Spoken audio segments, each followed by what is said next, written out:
Now, those of us that are entrepreneurs, most of the time, we skip ahead of people, plan, purpose, and personal, and go right to product. Like we're sitting on the back porch and we think, oh, fishing line could cut grass. Maybe I need to invent a thing. We'll call it a weed eater. Yeah. And a whole new industry is born, right? Because we're all, as long as there are garages, there are rednecks inventing stuff. I'm just saying. And tech wizards in there with their stack of computer equipment, and a few musicians in there too. And sometimes they're all one and the same. So as long as we got garages, there's stuff going on in America. That's the way it is. And so we go straight to product, which is a mistake. Your product should flow from your purpose. All of our products are about making people's life better. Started in the area of money. Now it's in the area of leadership with this brand.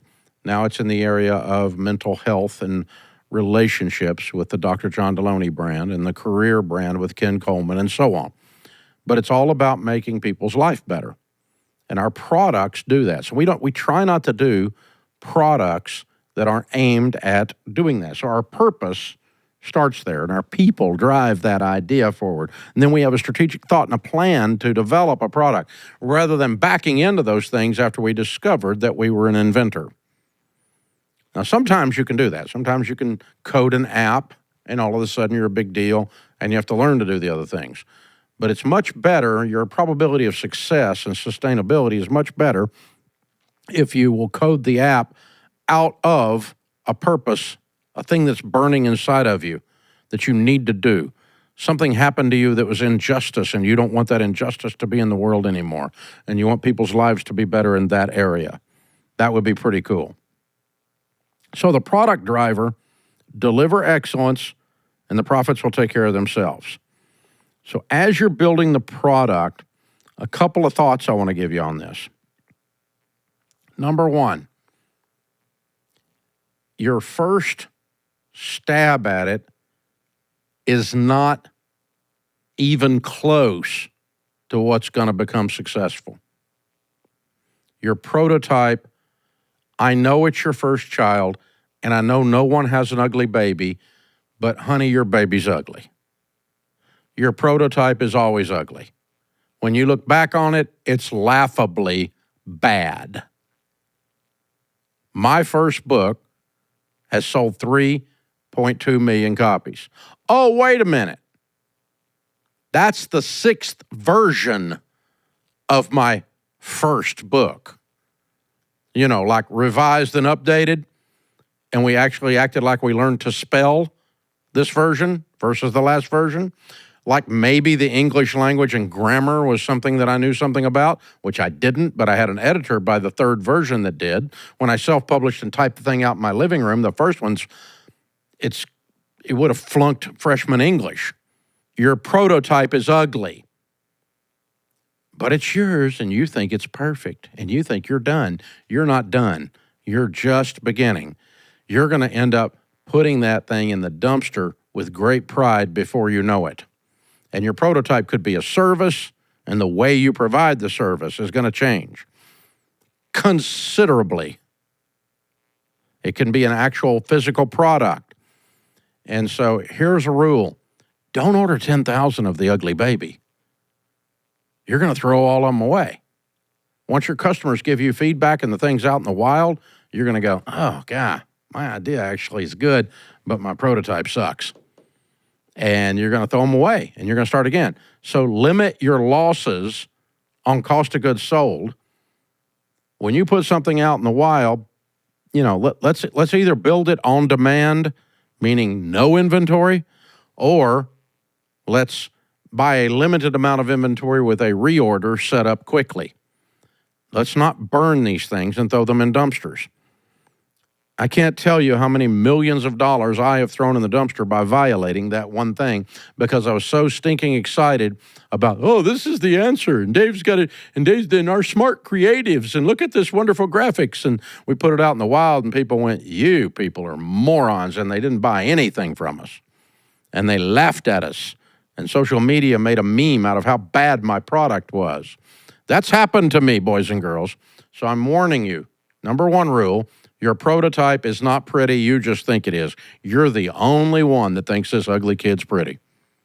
It's not pretty. And you're going to throw it away. And how many of them you throw away is based on whether or not you actually listen to this piece of advice. That simple. And don't be afraid for your first one, your first stuff to be a little bit rough. The first notebooks that you got when you came to EntreLeadership, if you came to one of our events, we printed them on the copier here and got one of those little squinchy things to bind them, and it looked like it came from a printer, but we had little girl, her job was squinchy. I mean, that was what she did. She cut those little holes and put that little thing in there, and that's what she did for part of her job. And, that's a technical term, by the way. But, you know what I'm talking about, y'all. I mean, it's okay to start a little rough. Minimal functional is okay to get something out the door and limited in volume. So don't worry about that. Take the time to do this.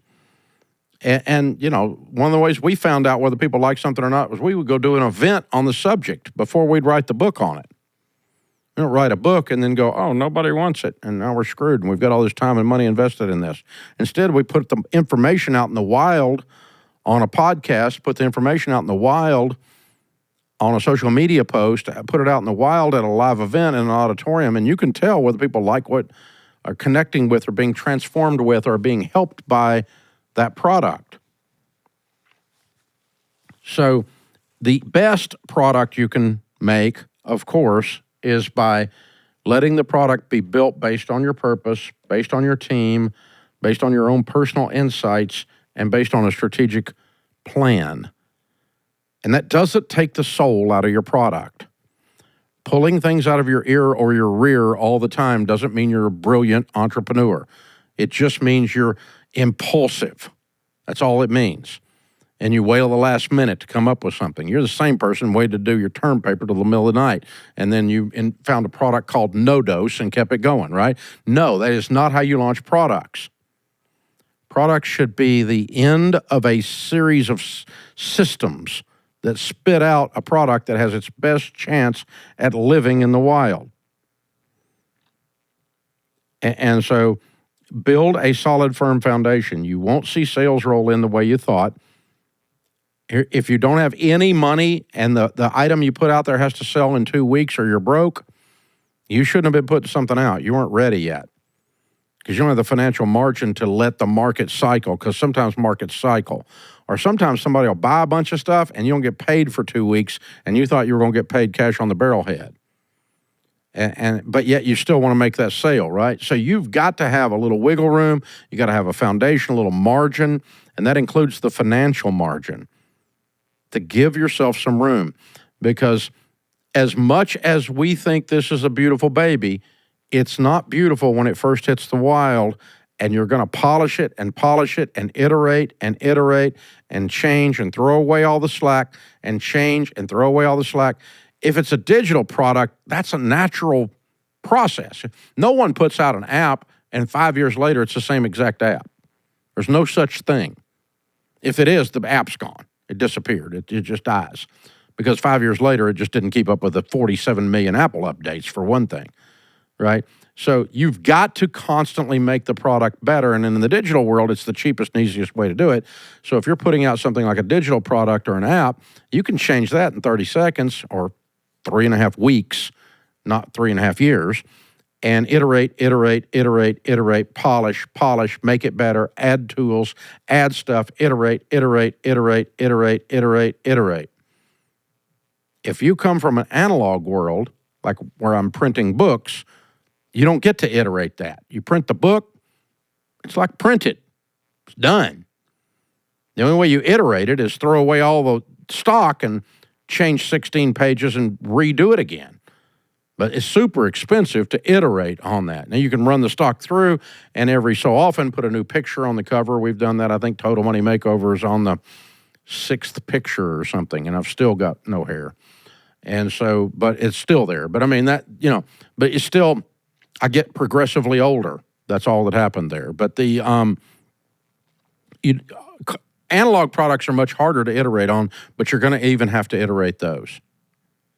You're going to change and polish and make it better.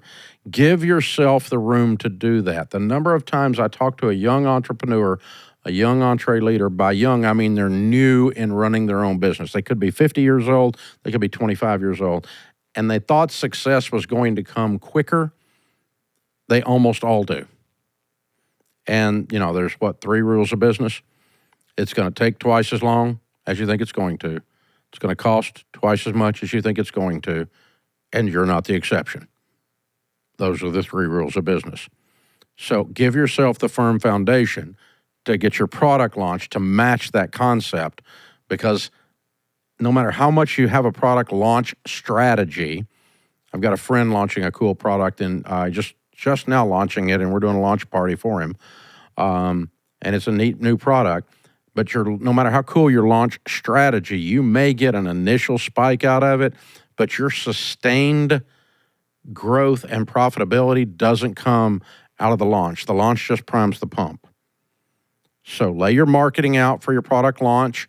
Lay your marketing out to have a maintenance schedule after the launch and keep things moving. Keep tapping the customer on the shoulder different ways. If you got a launch schedule of 90 days, follow it up with 9 more months of tapping on the shoulder maintenance schedules of whatever, whether it's your SEO, whether it's your email campaigns, or whether it's actual ad purchases or Google Word buys. I don't know, whatever you're doing to push this out, but keep tapping the customer on the shoulder. But when you're in the launch mode, you're pushing it up in their face to where they're sick of hearing you talk about it. But at least, by God, they know it's there. And you lay the marketing out, study it, identify the problems, get it out the door. And as soon as you're able to iterate. Now, in digital products, and you can do this with some analog products as well, if you can run a test on it at a low volume, that's better way before you go to launch schedule. And in the digital world, of course, we call the test the beta. Alpha is when 6 people are looking at it. Beta is when a handful of people are looking at it and actually using it, but you've not turned the product open to the public. You've not opened up the access to the app or whatever it is, the digital product, to the public, and let that beta test give you all kinds of feedback. You can get the bugs worked out. Some of these things have more bugs than a zoo has, but I've had some stuff with bugs, I can promise you. I don't even like that word anymore. It gives me chills. Think about like 7 figures worth of bugs. But you get the bugs out before you actually hit to do the launch party. You're still not going to be there. You're still at prototype, but at least you've got a serviceable product that's not embarrassing to your brand. And then you hit the launch schedule with it and jack that puppy to the moon, and then hit your maintenance schedule where you tap on their shoulder, tap on their shoulder, tap on their shoulder. But please, again, give yourself the emotional and financial margin for this to take longer than you think it's going to. And don't overstock on the initial inventory. And overstock on something that's like digital can simply be, I'm overinvested into it emotionally and unwilling to change it. You're going to change it. You're going to change it. You're going to comb its hair. You're going to cut its hair. You're going to dye its hair. It's going to change. And then the sad thing is, by the time you finish with it, it's not going to look anything like the first thing you came out with. We've had 50 million people now download EntreLeadership, the budgeting app, one of our digital products.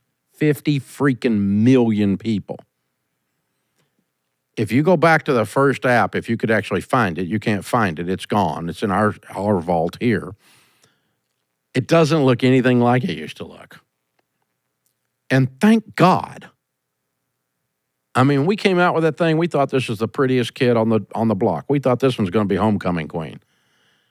And we look back at it now and you go, man, that wicked witch of the West has got warts. That is ugly. And it's just because we've learned a lot from 50 million users. Hello.